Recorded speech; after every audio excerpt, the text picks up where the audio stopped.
0. Hello! Welcome to Horsin Around. I'm your host, Nicholas Mercadante. With me today, I have... Yo, it's your boy, Beakman. If you know who that is, then you know who that is. Congratulations. There you go. Are we doing this alphabetically? No! This sounds I just alphabetical. picked an order. I have the 13th Okay. dimension of Well, autism. it's B, C, and then L, but you and M. Okay. Also, Yeah, I'm Colin. that's your first name, and that's Beekman's last name. So, Well, like... it's the colloquial name we refer to people by, Nicholas. I'm glad Alright. we've already ruined this introduction. Yeah. Let's... Already off to a fantastic start. Our last member joining us this evening is... You know how it is. Nando. Thank you. Yeah, I exist, whether people believe it or not. Yeah. Some say that he's just like a figment of our collective imaginations, but...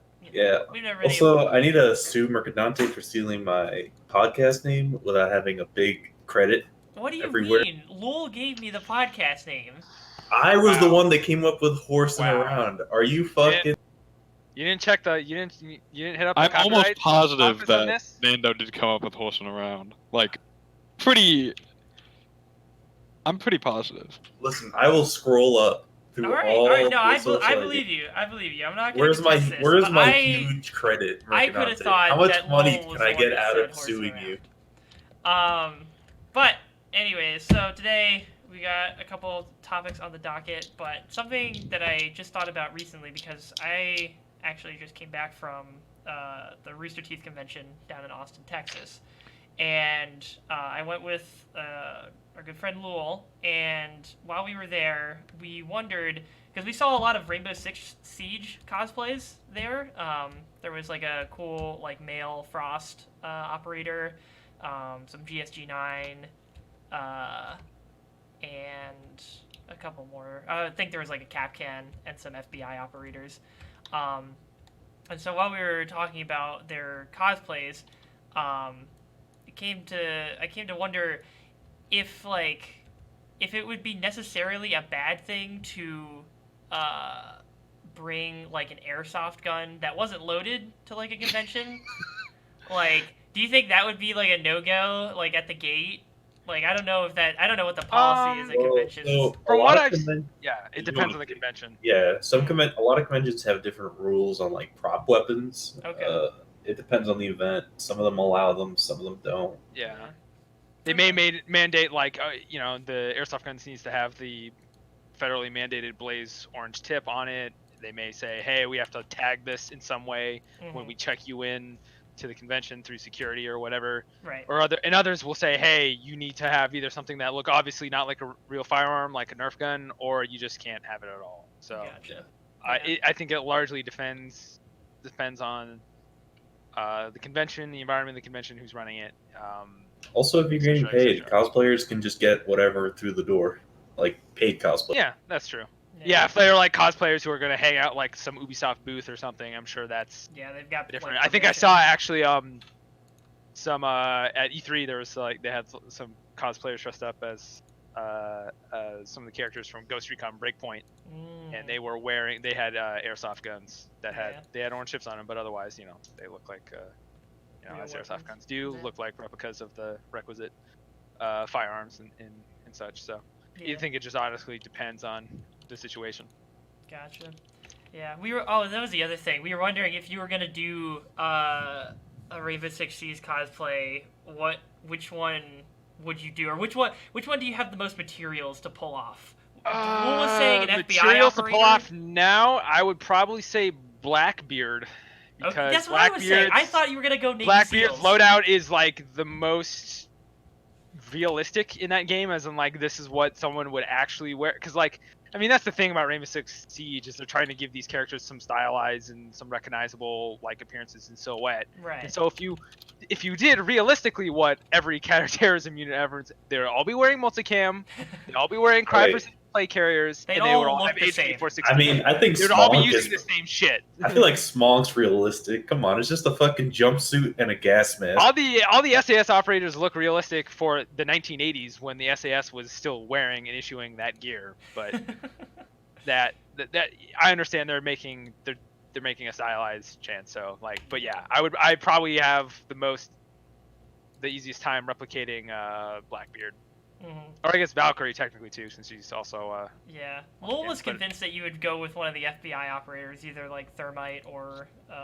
No, because all the FBI operators are wearing like the best in year 1999 tactical gear. They're wearing the old weird fucking SWAT vests and the fucking old ass fucking PA-GST helmets. Like, I'm like, man, y'all had some budget issues if you're issuing this shit. Look, man. Just like the real times are FBI. hard. Yeah, times are hard. I right? mean, no, the FBI hostage rescue team. If you go look up pictures of them, they're wearing some pretty Gucci stuff. They got that Cry Precision swag straight from Brooklyn going on. And they got the strap on them, which is what matters. Well, They got yes, the strap on. They're FBI agents. The hostage. I would hope that the hostage rescue team is armed. That Nah, seems to they be just an got important tasers. part of their job. They got tasers only. They're going non-lethal. Full That's non-lethal. gonna end poorly. That's gonna end poorly for the type of operations they get deployed on. That's gonna end poorly. Yeah. Okay, but you had something you wanted to talk about with us this evening. Something that is very near and dear to your heart. The world Yes. of redneck And sadly, anime. no one else in my friend circles, which makes it immensely frustrating. Yes. Don't Jacob and Lowell follow wrestling to some degree? I would say vaguely Okay. when it intersects Hmm. with their interests. Yeah. But yeah, professional wrestling. I've been on this weird journey of professional wrestling for the past few years of Are being you a a professional wrestler? wrestling Like, fan. can you? Like, do you No, wrestle? I Okay. do not wrestle. I do not wrestle. The Do you want to wrestle? Is that No. something you aspire, No. aspire to do? I've like the descriptions of how painful and the like injuries that these people accrue over. I'm like, maybe not for me. But also, while the average professional wrestler has gotten smaller in stature and size, a gangly motherfucker like me, not necessarily the most credible in-ring opponent. Bro, you just gotta bulk up. Just bulk I gotta up big bulk up. time. I gotta bulk up. Gotta get on that gas real quick. No, but yeah, it's weird. I feel like I took the sort of weirdest possible path to liking pro wrestling, which is I didn't get it at all as a kid. I thought people who liked it were stupid. Right, because it was fake. It's a fake sport. Because yeah, it's fake, and it's fake sport, whatever. Yeah. Not really understanding the appeal of beauty it. of And it. then as an adult, after you grow up a little, I came to it, which is funny since like from what I see, most people who are wrestling fans now as adults were wrestling fans as a kid. Right. Grew up on it. They grew up during some boom period of professional wrestling. But and some people say that this period of professional wrestling is a boom period, which is interesting because it's just been a very wild time. Yeah. Isn't there a guy that they're trying to make like a likable character, but everyone hates him? Isn't that John Cena, but has been always? It's not So just it's interesting. This sort of gets in what I want to talk about, which is like the weird metatextual nature of professional wrestling. Like compared to other mediums, I think, and that's part of what I think I find so fascinating about professional wrestling. It's just like not only is like the in-ring action, like the athletic ability of so many people is just insane and incredible. There are great characters and great storylines, obviously, but like the behind the scenes of how professional wrestling happens and like the backstage rumors and like why certain directions in the company happen and why certain decisions are made and right. Yeah, I think that's one thing that like I'm kind of surprised by is like, or interested by is like when there are story beats that happen off stage but are also scripted versus things that happen off stage that aren't scripted and just people actually reflecting their emotions. Like, so like this is the crazy thing. It's like there's just all the history of pro wrestling is rife with these interesting because there's the concept, there's a word that wrestlers use, and there's all sorts of arguments about how important it is today in the world of wrestling, but there's a word called kayfabe, which is essentially the idea that the artifice that everything in the ring is real, that these people are real competitors in a sports like sense, and that what's happening is real. And it used to be like wrestlers seemed to be a lot more you know, a lot more focused on maintaining that facade at all times, even outside of a live event or you know, a TV taping or something like that. Mm-hmm.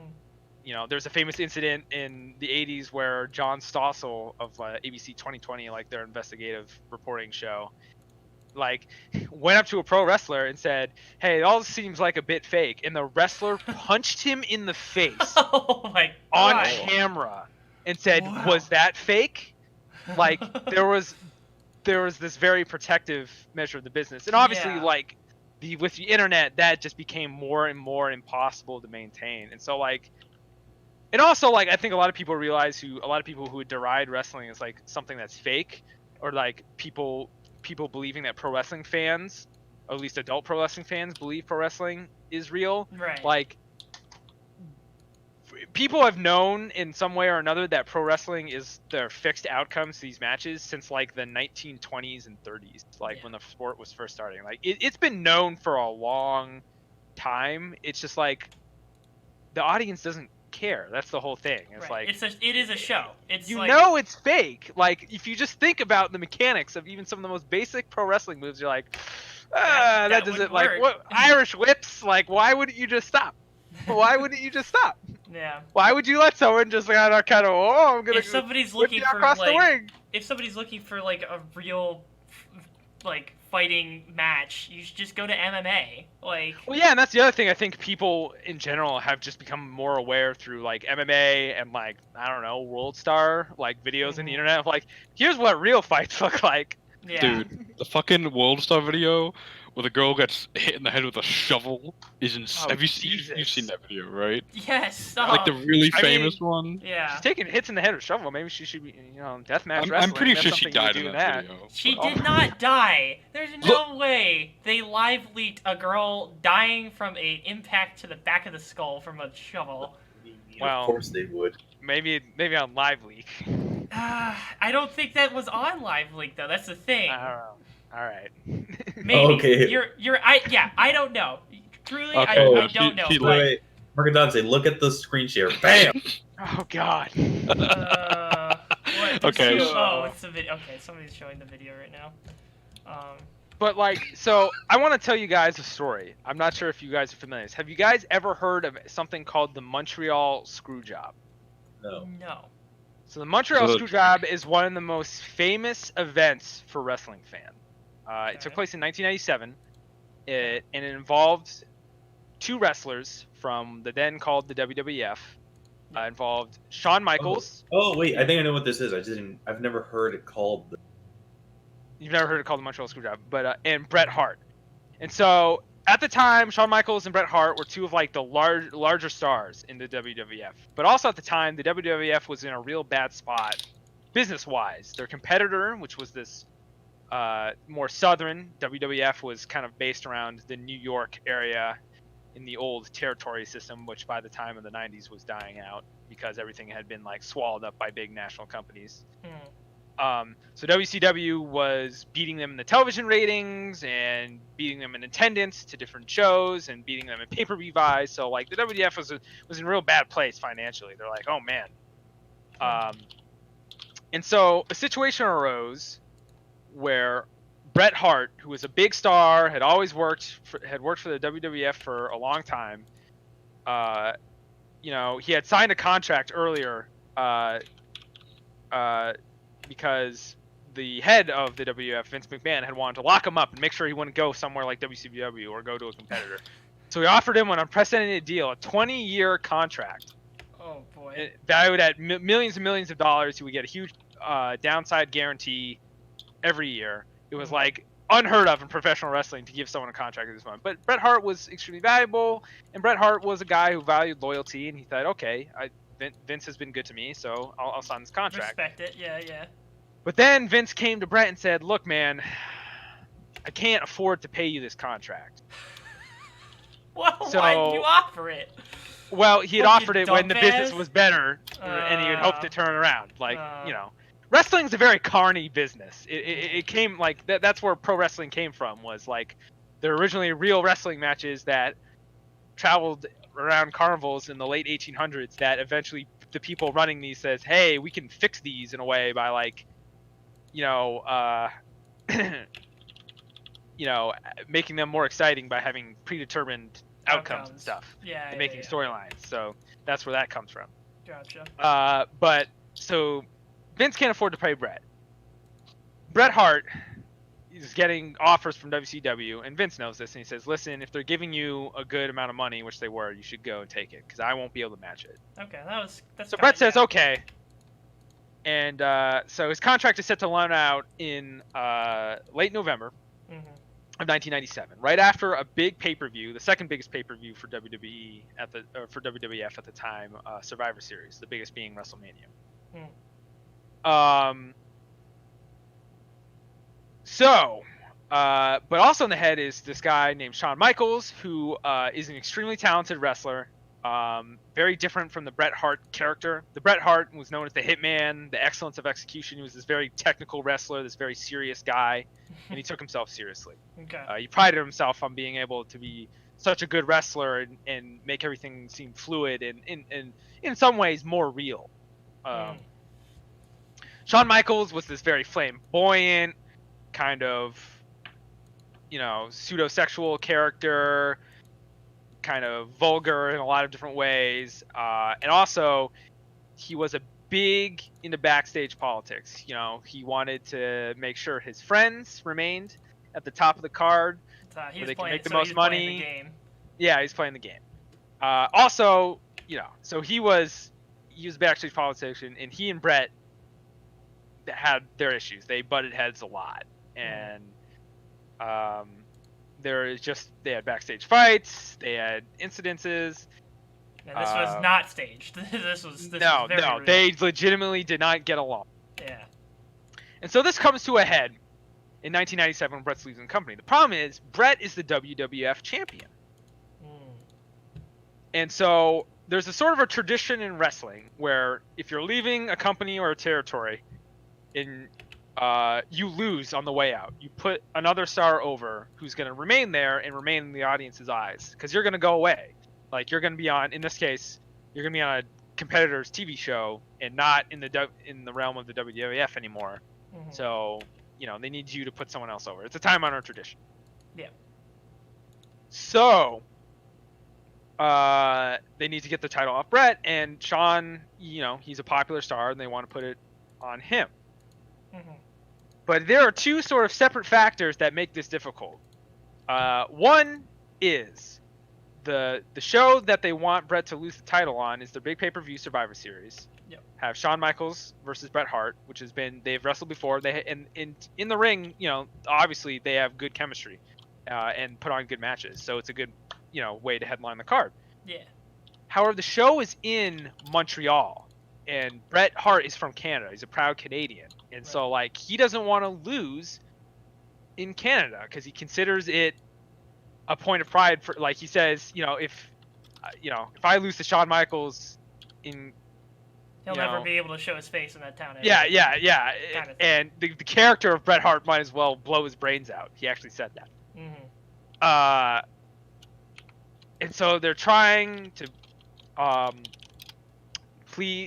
all these different finishes, and maybe it becomes a no contest or disqualification, and the Bret and all this other stuff to try and figure out a way to get the title off Bret. Meanwhile, Bret says, "Hey, why don't we just wait until the next till Raw, the next the Monday after the pay-per-view, and I'll give up the belt there." The problem with this is, earlier, about a year before, the women's WWF champion, a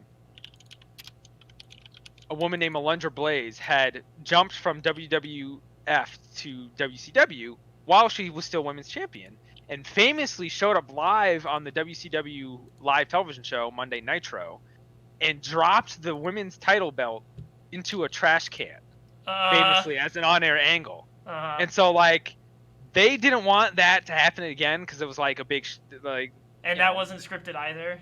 Like, the WCW people asked her to do that, but like it was like a big FU to WWF because these two companies were competing directly. They had live shows that were airing at the same time.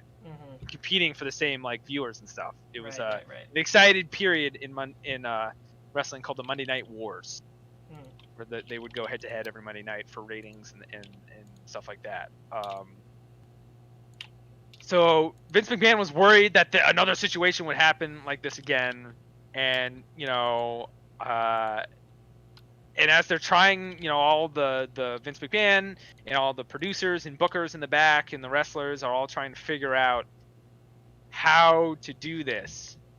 And this is where accounts of this get sketchy. There's a lot of people who have claimed to have the idea to do this, but someone says, well, if he's not going to play ball, then we're going to have to make him play ball. We're going to have to screw him. Okay. And so a secret plan is hatched to have Bret Hart lose this match at the Survivor Series. Now, normally when a wrestling match is booked, like, the performers are involved, right. And the outcome is discussed with the people that are performing. Yeah. They're going to say, okay, here's how the finish is going to happen. So they know how to do it. Also, so they can plan about how they're going to film everything and just how it's all going to be packaged and presented. Yeah. So Bret Hart doesn't know this. He assumes that the plan is still going to be a bunch of people run in and it's going to be a big schmoz, no con. Yeah. Like, kind of a no clear winner type of thing. Yeah, no clear winner type of thing. However, another plan has been hatched. So the main event happens, and interestingly enough, Shawn Michaels, who is in on this plan, has he and Bret Hart have a heart-to-heart. Where right. they sort of bury the hatchet. This is like some fucking high school drama, just but with like. That is what WWE is. Weird. Actually, as an aside, there's a really good Viceland show called what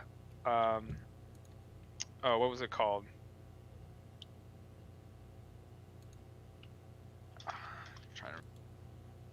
Now, where does Andre fit into all this? Andre's dead at this point, isn't he? Really? I'm not sure when did Dark Side of the Ring is the Viceland documentary. They have a really good episode about the Montreal Screwjob, which I highly recommend you all watch. But so that's the ironic thing is Shawn Michaels and Bret Hart bury the hatchet before this match goes out, even though Shawn Michaels knows what he's about to do. Oh, so he doesn't actually let him in on it, but he just. No, but they just they have come to an understanding, and so they go out there and they're having their match. Mm-hmm. So there comes to a crescendo in the match where Shawn Michaels puts Bret Hart in Bret Hart's famous finishing submission move, the sharpshooter. This is a common thing in wrestler where your opponent puts you in your own hold as a kind of a means of like a one-upsmanship or a storyline beat in a match. Mm-hmm. And then this is where that happens. Vince McMahon, who at this time, and he's just also saying, a lot of people who may be familiar with wrestling may know Vince McMahon as this kind of big bad guy character on WWE programming and for years and years and years. But by this time, Vince McMahon is merely a commentator on the show. He's not like an on-screen character. He's just a guy who sits at a commentary desk and commentates on the matches. Like, some people don't even know that he's the president of the company and owns the company. Mm-hmm. But Vince McMahon is up and he's at the side of the ring, and he's screaming at the referee, a guy named Earl Hebner, to ring the bell, because the referee has to signal for the bell to indicate the match is over. So even though Bret Hart has not said he quits or taps out or anything to indicate he's submitted in this hold, Earl Hebner rings the bell. And the match is over. And then Bret Hart continues wrestling for. You can watch the best part. The amazing part of this, all this stuff is, filmed and right, it's all live. Also at the same time, there was a documentary film crew independent of the WWF following Bret Hart around. Oh, that must have been a. So they had some of the backstage. They had some of the backstage reactions. Mm-hmm. And then Bret Hart looks very confused about what's going on because he keeps trying to wrestle for a few seconds. Shawn Michaels immediately just gets the belt and fucking leaves. He knows that he doesn't want to be here. Yeah. The ref, Earl Hebner, also is like, I'm out of here. And then the crowd starts to realize that that's a weird fucking finish, and they start murmuring and there's discontent. And then Bret Hart is angry, and he looks at the hard cam. There's a camera set up in the audience, which is the camera that the sort of performers mostly play to. Yeah, because they're also interacting with the live audience as well. As, Yeah. yeah. And so he's looking at the hard cam and he just signs WCW in the air. Like he fully acknowledges the competition on TV, which is not a thing you would normally do. You wouldn't name one of your competitors like that. Yeah. And then there's a big thing. He's angry. He looks down at Vince McMahon, who's just kind of standing there and looks up, and he just spits on him. He's just breaking things at ringside. He's upset. He's upset. Boy. Yeah. And it's like this Understandably crazy story of like, yes, wrestling is fake, but all the stuff around it is real. That's the real joke. And this all came to the head about like these people concerned about the outcome of a scripted wrestling match and how the effect it would have on their company and the people involved. And it became this thing where real life happened in a very big way, which they couldn't hide on this show. And yeah, and it's this crazy thing, and that's the kind of stuff that fascinates me in pro wrestling is all these like backstage stuff that like the unscripted events. Yeah, that can affect, and like that's the power of pro wrestling. I feel in a lot of ways is the blurring of what is real and what is staged. And what is staged, and that, and even though like fans are sort of more clued in than ever to this stuff, there's still stuff that kind of plays into that.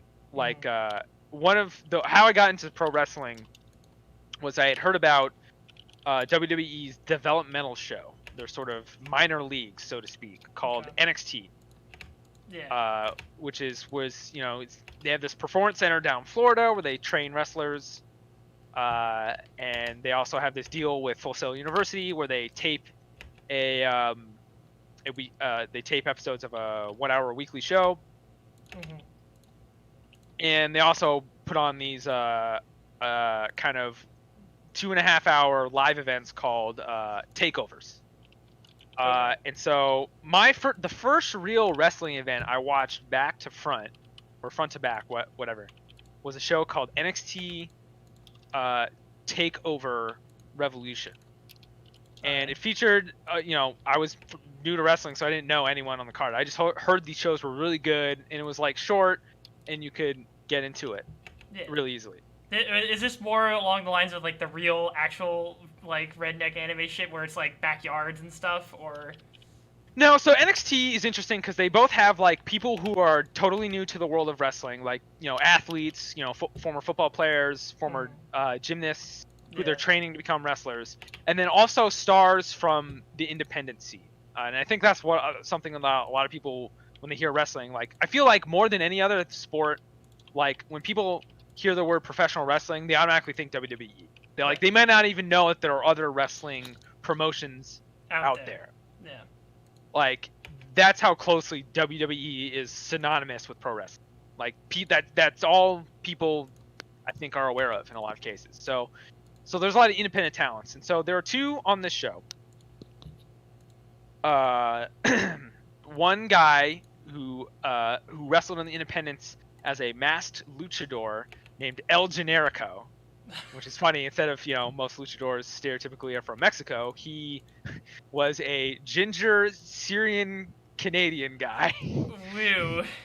But he's a incredible professional wrestler. He's one of my favorite professional wrestlers. He's like risen through the ranks. And he was synonymous with this guy named Kevin Steen, who was also from Canada, from Montreal. And Kevin Steen is interesting because if you look at him, he does not fit your stereotypical view of a professional wrestler. He looks more like what you would stereotype a pro wrestling fan to be,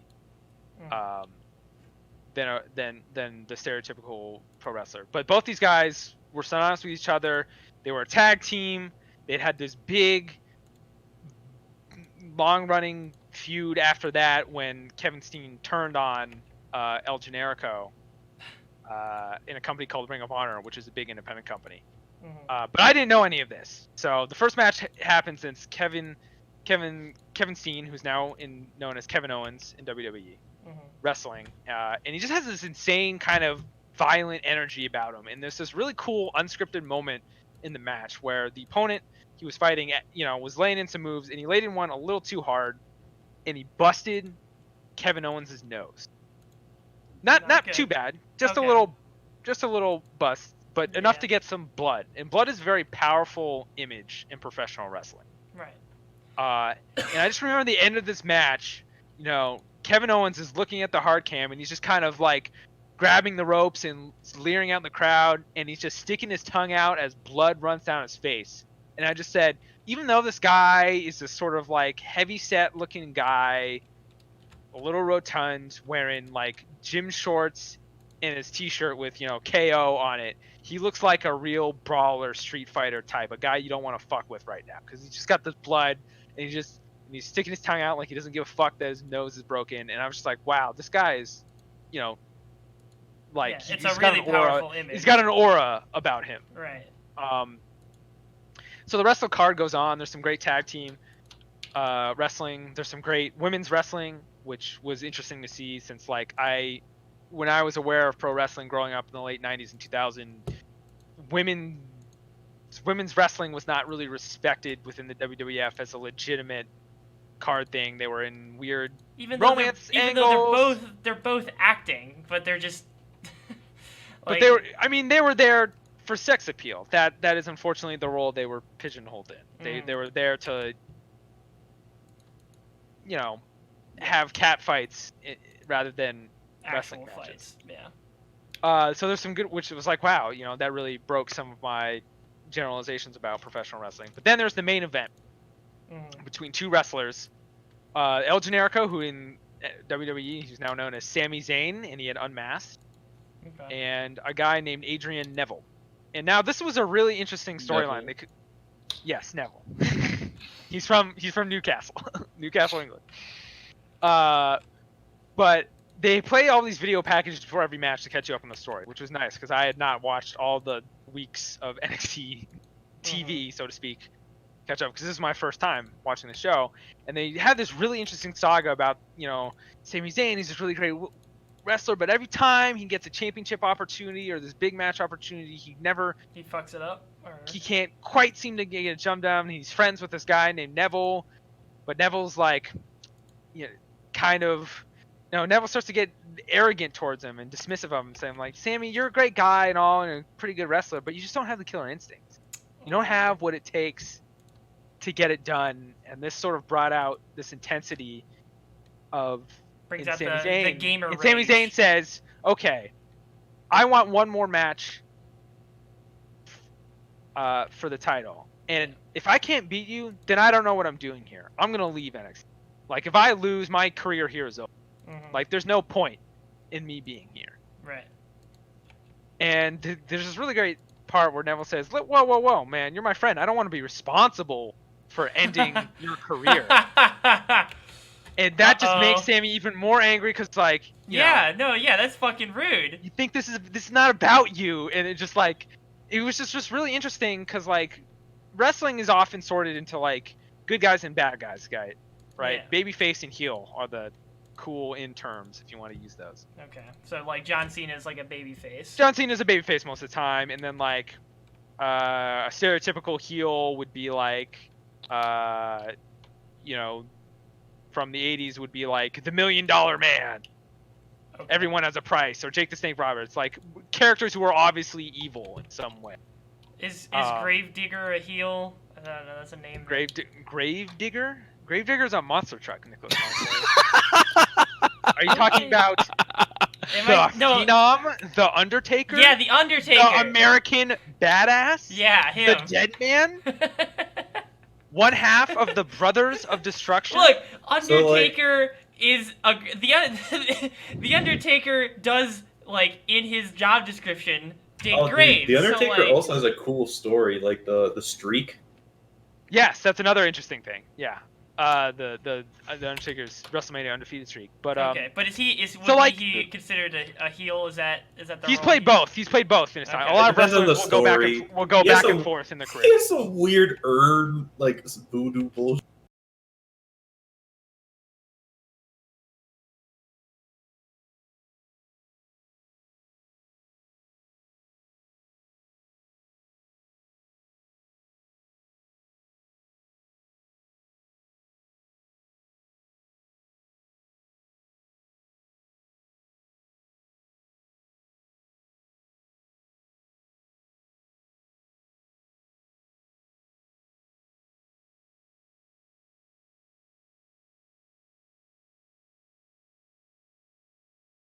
But anyway, it was just cool because like Neville was the heel in this feud between him and Sami Zayn, but it wasn't like in a cartoonishly evil way. It was just in a kind of more grounded reality of a guy who's just being a dick to his friend.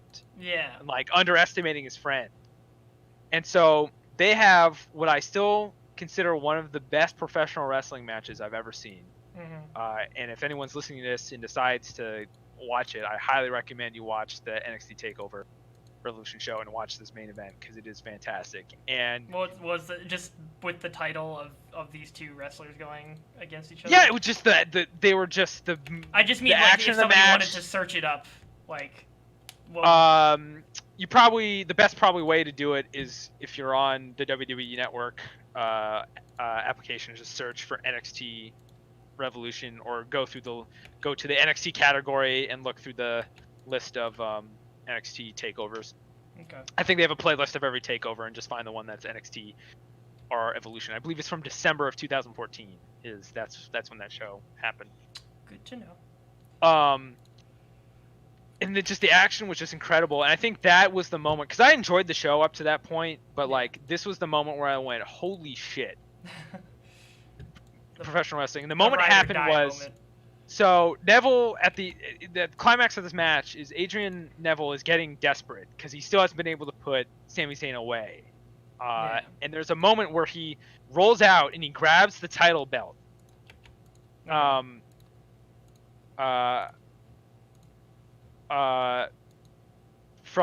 the timekeeper by the ring, and he grabs the title belt, and then before that the ref had accidentally gotten hit by an exchange between the two wrestlers, and so he was like knocked out and not paying attention and not normally when a ref sees someone bring in a foreign object, he's like whoa, you got to get rid of that, because that's against the rules. But at one point, and then Neville's like trying to get in, and then like Sami Zayn grabs the belt from him, and he's holding the belt and looking at it, and Sami Zayn throughout the storyline, this sort of winning, he's always been this very guy who believes in the honor of wrestling and using your skill to win and not taking shortcuts. Right. But like here he is presented with this opportunity. The ref can't see him. Yeah. Because he's down. He's been hit in the back of the head, so he's out of commission. He's out of commission for the moment. But an amazing thing happened in the crowd at this NXT event, and this is one of the ones held inside the Full Sail University studio. So it's like a couple hundred people. It's not like thousands of people here, but they're all yelling. It's a very intimate setting, which is another reason why I like NXT. The lighting and everything, kind of dark and kind of feels kind of underground in a cool way. And they're all just screaming no, like they don't want him to do this, and like. That's one of the things I like about power wrestling. It's like in a lot of media and a lot of stuff, like it's cool to cheer the edgy bad guy, and that's a kind of a problem in pro wrestling too, the edgy heel and the cool heel who everyone wants to cheer. Right. But like here was a crowd of people, and this guy, like in a lot of media would be like, oh yeah, he used the badass like overkill move, or he like totally destroyed this guy. We'd be cheering that, because that's what like John Wick comes to mind. Like John Wick, like he's just finally killing all these people, and like maybe they deserve it, but like it's like popping off. It's like it's like oh shit, cathartic. But like here's this guy, John Wick, and like they want him to win. Well, yeah, this crowd wants him to win so bad. They want Sami Zayn to win so bad because they've seen him come up short so many times.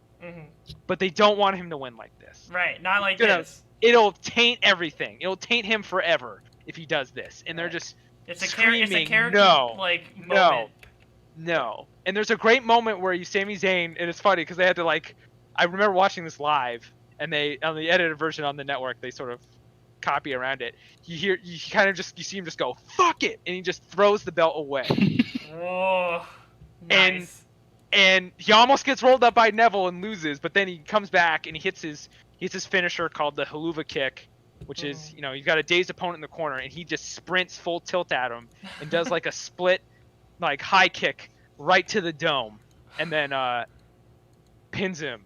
Oh my god! And then there's like the crowd goes absolutely ape shit. His music plays. Sami Zayn has like the ska tune, and he comes out. Oh, fucking top tier. You'd love Sami Zayn, Nick. you'd love Sami Zayn. And he's sitting the ground looking at the belt. He almost can't believe it's happening. There's so much emotion on his face. The entire locker room comes out to congratulate him. He's hugging, they're holding him on his shoulders. Yeah. There's a great moment where Neville, who is obviously sullen that he's lost, he does a moment where Sami Zayn is standing over him and offers him a hand, and Neville kind of pushes it away and stands up, but then grabs Sami Zayn and they embrace, and it's this huge emotional moment. And then Kevin Owens comes down. They're longtime friends. They came up in the wrestling world together. Kevin Owens gives him a huge embrace. He's so happy that he's ends it. And then the show, the final show of the show is these two friends coming back to the back. They even the commentators sign off. They even put up the little copyright chyron. And then Kevin Owens slams Sami Zayn on the metal ring ramp. No. And then hits his finishing move, the pop-up powerbomb, onto the ring apron. And for those who don't know, the ring apron is the sort of edge of the square of the ring. Right. Yeah. And if you don't know how a ring is constructed, a ring consists of a metal frame with plywood across it, and then a thin layer of foam cushioning, and then the canvas stretched over that. And so the ring apron is where the steel frame is. So that's the hardest part of the ring. That shit hurts. As the commentators will always remind you when someone takes an apron move, WWE, that's the hardest part of the ring. And the show ends, the on-screen authority figure for NXT, the general manager William Regal, comes out and he's looking this death glare at Kevin Owens, what the fuck did you do? And he says, what did you do? And he's calling for and the best part is there's no commentary over this. There's the crowd is freaked out. Everyone's got their hands on their heads and their mouths are open, and they're get the EMTs out to stretcher him, and the show just goes off the air. There's no explanation or follow-up. And after this, I'm like, oh my god, I have to watch professional wrestling now. I have to see you got hooked. Where this goes. And I think that was really what convinced me of, man, professional wrestling is just nothing else. And it's unique. Where else are you gonna be able to see stories like that? And the thing is, the travail of being a professional fan is, there are moments like that where you watch it and you go, I don't understand how everyone doesn't love this. Yeah. Because this is incredible. Yeah. And then there are other moments watching professional wrestling fan where you go, I don't understand why I like this. Wow. Oof. Inevitably, yeah, and that's the thing, because there's been a lot of talk about how the WWE product, the main roster, which some people may know, Raw and SmackDown, has gotten very stale and very tired over the years, and have just bad storylines. And the thing that is so frustrating is they've never had a more talented roster. They've never had a total group of people who are so skilled at the art of professional wrestling ever in their history.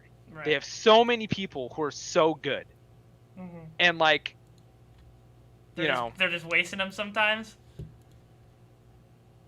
Yeah, and I imagine for to create an equivalent, it's I'm sure it's for a lot of comic book fans who are big into DC, right? Right. And DC has such a stable of legendary comic book heroes who are beloved and loved and appreciated the world over, but they just can't seem to get it together. They can't make the magic happen, and that's what it feels a lot of time to be, I think, a fan of.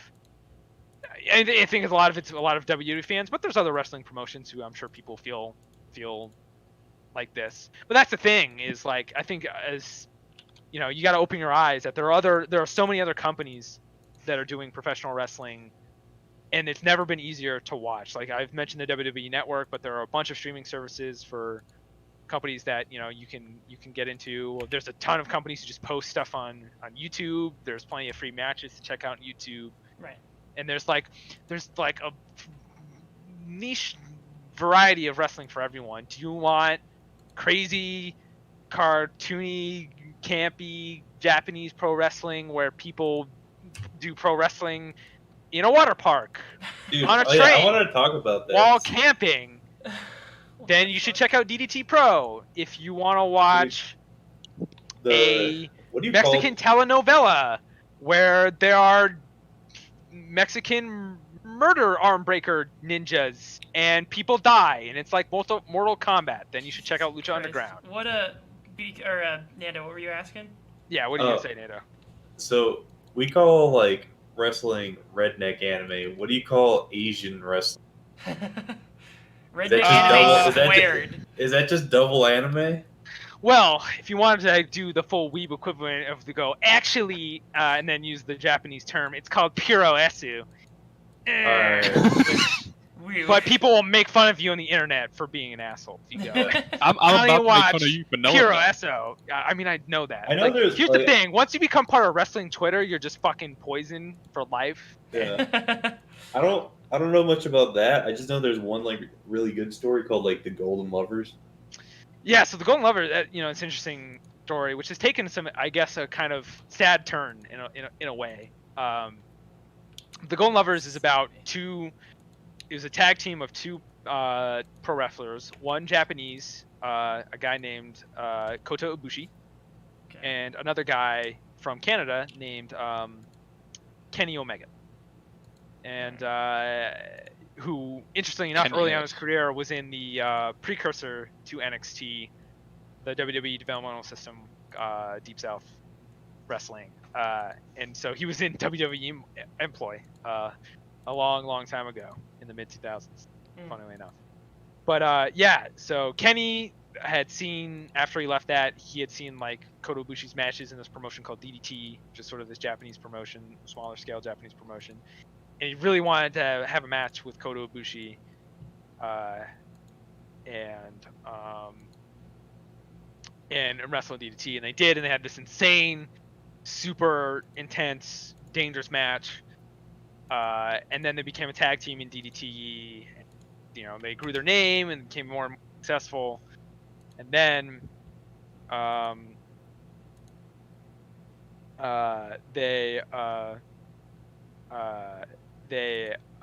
like Ibushi was kind of like, as far as I remember, it's like Ibushi was like super successful and was like climbing. Yeah, up, Ibushi up, was starting up, to get like, super successful, and like he was starting to get invited to be in certain tournaments and spots in a company called New Japan Pro Wrestling, which is the top promotion in Japan, in terms of business and audience and stuff, and also essentially the number 2 promotion size-wise in the world after WWE. Whereas like Kenny was like struggling on his own. Yeah, Kenny was struggling, and so they sort of took divergent paths. And then, you know, because Kota Ibushi's was interesting because a long time he was a freelancer. He didn't want to sign a contract somewhere and be tied down to one country. He kind of wanted to do his own thing. Kota Ibushi's kind of a weird cat, so to speak. You know, he likes to fucking. He did all sorts of weird matches in DDT. There's footage of him and El Generico fighting on kayaks in the middle of a river in some Japanese camping preserve. What the fuck? So crazy DDT matches. He's lighting fireworks off in the middle of a street in some random match in Britain. He's a weird dude.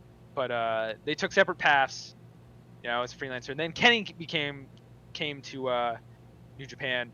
But he joined a faction called the Bullet Club in Japan, and the Bullet Club was mainly consisted of what are called gaijin wrestlers or foreign wrestlers in Japan, and they were like essentially they were bad guys, they were heels, because essentially their whole shtick was they had no respect for like the sort of Japanese traditions and tenements of the way Japanese pro wrestling was, you know, the fighting spirit stuff and all that. You know, they were arrogant, they would cheat. You know, they were just drinking beers and you know, being loud. So he joined that faction and has sort of the character called the Cleaner, like the sort of like steely gaze, like hitman type character who was there to like, you know, just take out, clean up the trash. Clean up the trash. And then he sort of worked this way through this faction. He and Ibushi sort of crossed paths in this way where Kota Ibushi was having a match against the leader of the Bullet Club at the time, who was a American wrestler named AJ Styles, who probably one of the best pro wrestlers of his generation of the past 15 years. And in this match, Bullet Club members are expected to interfere on whoever's wrestling's behalf to help them win, right? To cheat to win. Yeah. And there's a scene in this match against Kota Ibushi where Ibushi's on the top rope to hit a move on AJ Styles, who's sort of stunned and trying to get his bearings in the ring. And then Kenny Omega looks super reluctant about it, and he gets up on the apron to do something, but he just can't do it. He can't bring himself to screw over his longtime friend. Yeah. So he kind of stops down, but it was a long enough distraction that AJ Styles recovers, catches Kota Ibushi diving off the top rope, and then reverses that dive into to his finishing move, the Style Clash, and wins. And, like, Kenny is like sort of half-heartedly clapping, like he's sort of like shocked about what has happened. And then so later on, Kenny's the leader of the Bullet Club.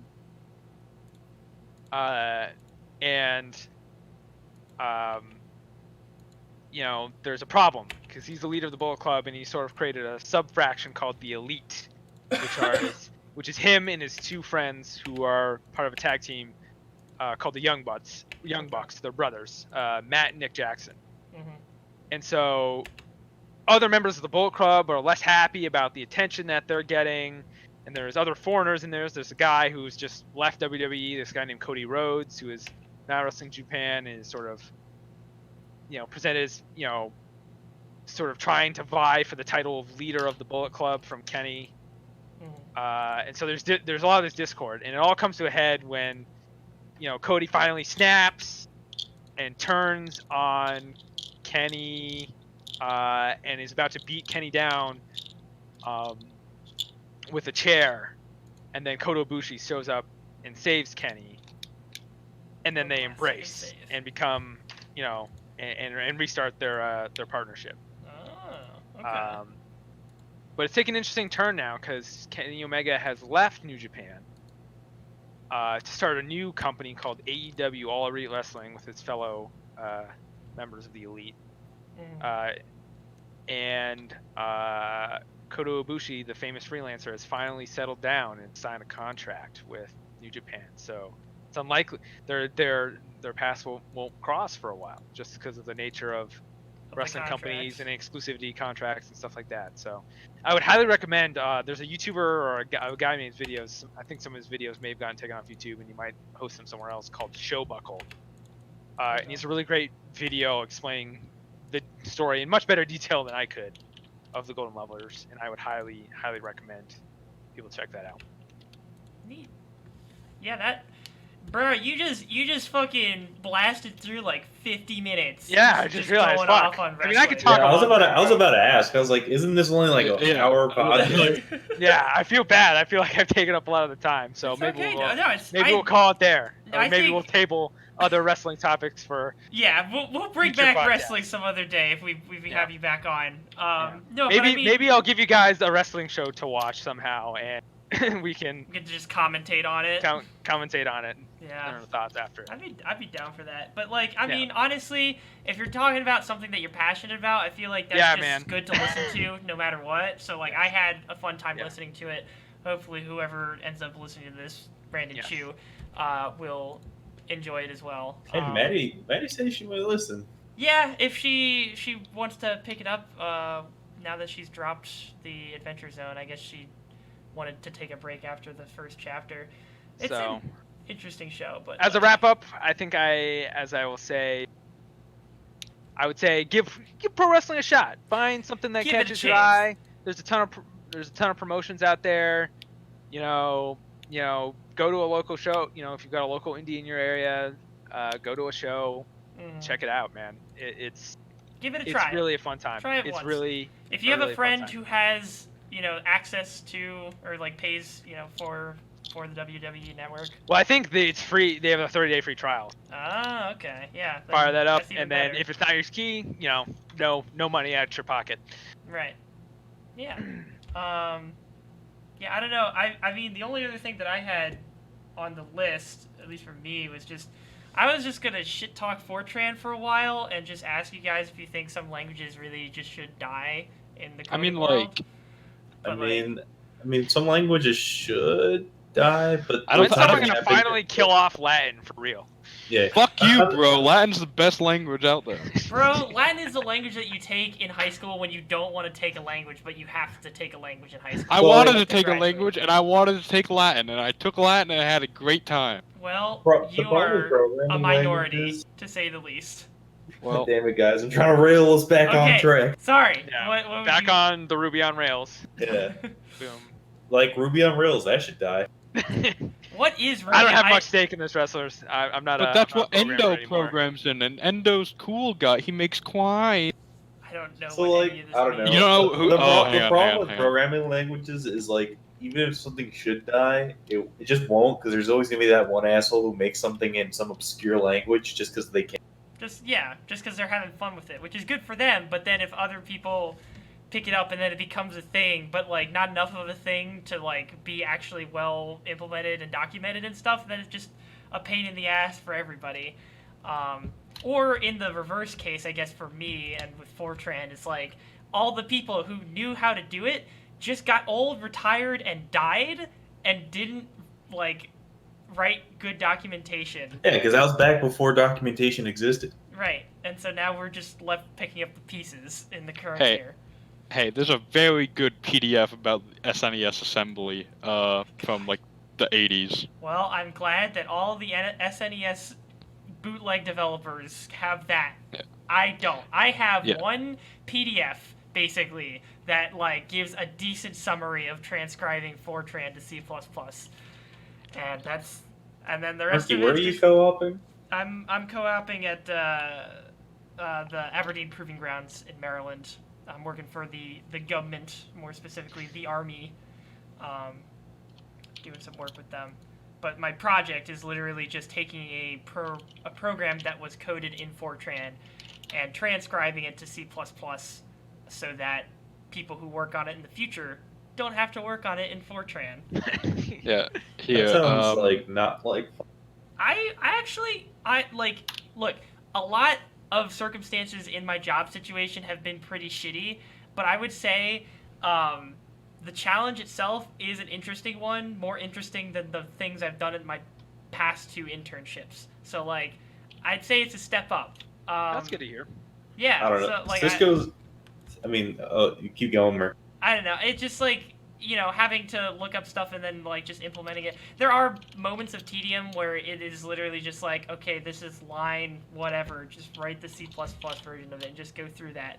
But I've consistently had enough problems where I just need to look up stuff and like think it out, and then like maybe ask one of the 2 coders that they have in the office that I'm working at some questions to like re-up my information on stuff that I'm not really bored per se, so that I think that's a plus overall, because I know at my last 2 jobs I was kind of bored with the stuff that was going on, just sometimes for reasons out of my control, sometimes because the project was just not good, but yeah. Boy, so, I wish I could have a conversation about what I do. That'd be fun. I'd like that. I mean, I can't talk. I mean, wait, you can't even talk about what you do in your co-op? Like, you don't have to say exactly, like, what fucking source code you're using. I can say I work with Android, and that's it. Yeah, like I don't That's feel a- comfortable giving like specifics for my project, but like I can say what language it's in and like what,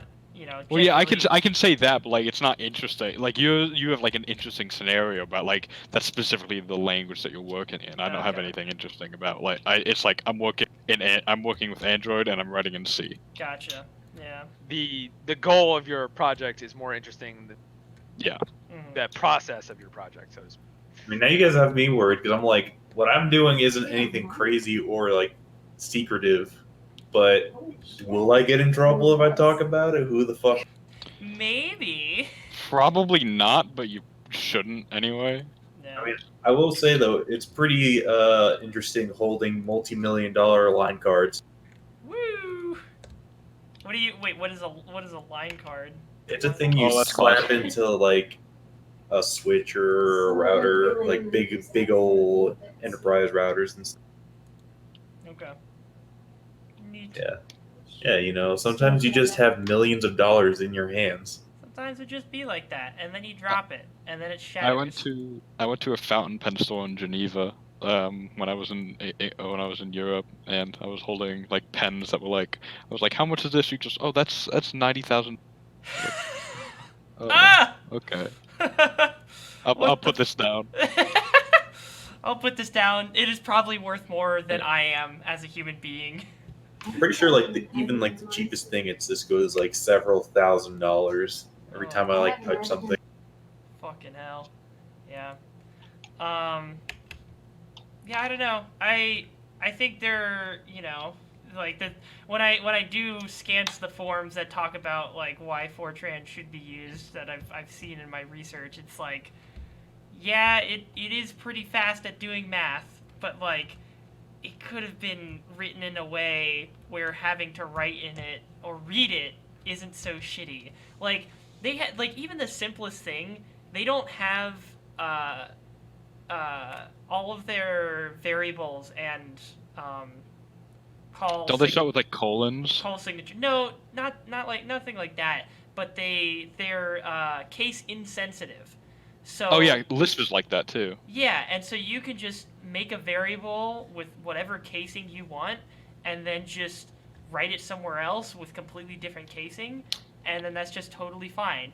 And it'll just compile it all to be the same thing, and it's like, yay, more freedom to do whatever. But like that's a thing where you should probably not have that freedom, just so things can stay consistent throughout the program.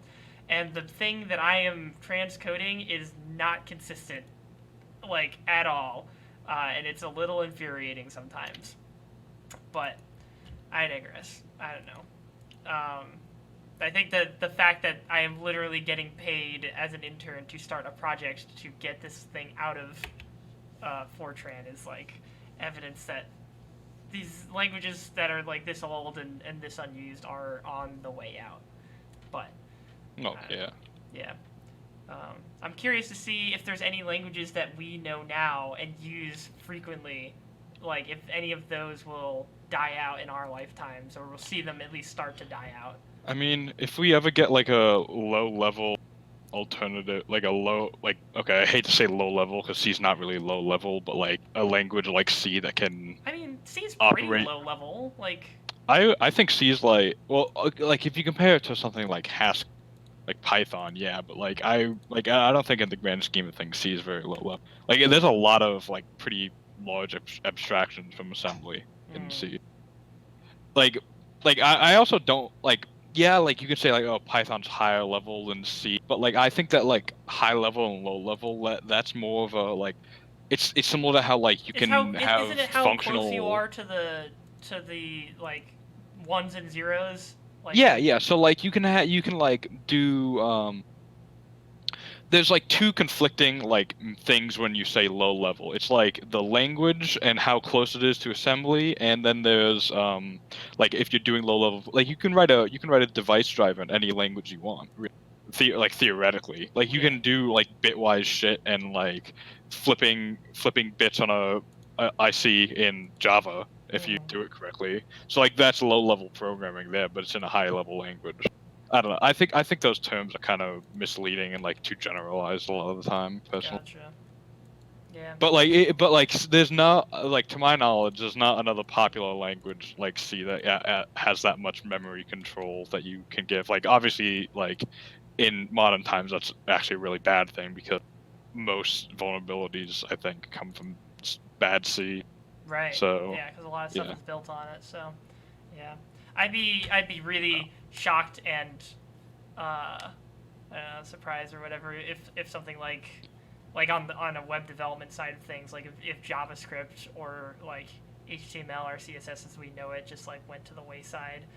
I don't like, because everything is built on that for the web. So like I don't know how you could possibly shift to something else at this point. I mean, I think like it might be there historically. Like Fortran, like even though Fortran is being phased out, Fortran still exists. People just don't develop it anymore. Like how NumPy is still implemented in Fortran because it's like fast linear algebra. I think somebody was talking about that in one of the channels Yeah. a few Yeah, days ago. yeah. That was something that But, like- specifically gets brought up is that it does Yeah. linear algebra stupid fast compared to Yeah, other so like languages. I feel like we'd get like new form like markup languages and shit instead of HTML and like other stuff because we don't like we've switched like from Web 1 to Web 2, Web 3 and like it's not very recognizable anymore. Like most web pages don't really like they have something to generate HTML for you. They don't like Right. do that. So I feel like we'll still be able to like read it. Like they'll still like web browsers will be able to understand it, but I don't know. I would be surprised if it sticks a lot around like forever, to be honest. Yeah. I mean, nothing's forever. I'm just Well, wondering yeah, what we'll see in our lifetimes. I guess is curious. I mean, I think there's a lot of like high level languages just being made because it's becoming more mainstream to code. right. Yeah. And easy coding is the high level shit where it's more Like- human readable. Like So, Nim. I don't know what the fuck is Nim. Nim is like Python. I don't know much about it. From what I've seen, it's Python-like syntax, but it transcompiles to C before it compiles Okay. for some reason. I'm not really sure why. Just cause, Yeah. why not? Man, when are we gonna code in ones and zeros? Come on. We gotta go back to basics. We gotta go way back. Just Dude, strip everything Cox. down. Dude, take Cox. I'd rather die, but Cox was so much fun, though. I liked it a lot. no. Look at heart. I think I'm a job. I say as I'm currently working in CPP, transcoding fucking Fortran. I'm a JavaScript boy at heart. It's just so nice and simple. You just like you don't even have there's no typing. You just say let var equals, and then you just put anything on the other side of it, and it's just like yeah, that's cool. You can just do that. Well, yeah, that's duck typing. That Yeah. like Python has that. Yeah, Yeah. I think that's useful. I don't know. It's honestly weird. I've done zero coding because I'm doing a networking co-op, so they expect me to not code at all. It's just all working with like routers and switches and stuff. And then Does that later so, like, on, like they- physically they, like like you're basically not like physically, like Okay. I go into the the switch and run commands on the switch. fucking wild. Yeah, no, it's pretty interesting. They also expect you are required to also get at least one cert by the end of your co-op. Minimum is like the CCNA. Yeah. So I have to do that, and it's wild. First half, they basically make you do monkey work, just like plugging things into each other, making sure they can talk to each other. And then I think like the last 3 months, I have to like actually work with real Cisco customers. So Ooh boy. I might have a Cisco customer ask me to fix their network, and I'm gonna be like, I know nothing. And then I'll just shit myself. Easy peasy. All right. Well, we have effectively killed an hour, plus some change, I think. So, I think that's we can call it wraps. Yeah. It's a lot of Thank you, fun. Beekman, for your podcast. Yeah, I am now thoroughly more Sorry. educated on wrestling. Hopefully, some of that stays in my brain. And maybe I'll look up some of those clips. But I'm sure I'll. Only an hour? Yeah. Listen, It's Mercadina, you know the saying. what? 5-star podcast, Yeah. 5-star run times. What is a 5-star runtime? Is that 5 hours You ever of seen runtime? no Gotta be 2 hours minimum. Oh, no God. Streets 112? You ever seen Streets 112, Murky? No. No. Hang on, stop All right, recording. I'm gonna stop the podcast. We'll see you some other time probably, and go watch some wrestling because it's actually pretty good as long as you don't think it's a real sport because that's fucking stupid. Anyways, good night.